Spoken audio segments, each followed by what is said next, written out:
কিংবা একটি কিশোর কিংবা যুবক অ্যাপার্ট ফ্রম বাইরে থেকে যেসব কনসেপ্ট আমাদের আইডেন্টিটি স্ট্রাকচার করে। এটা কার লেখা? আমি কারো লেখা হওয়া হয় না।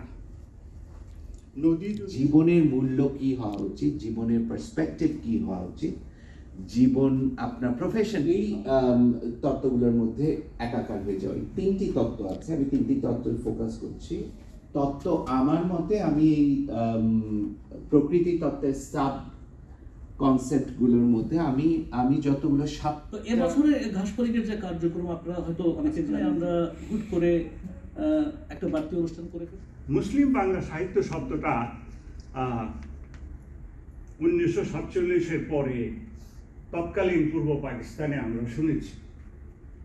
আমরা যখন ঢাকা, তো এই দাউদ হায়দার হচ্ছে সেই কবি যিনি বাংলাদেশ স্বাধীন হওয়ার পর প্রথম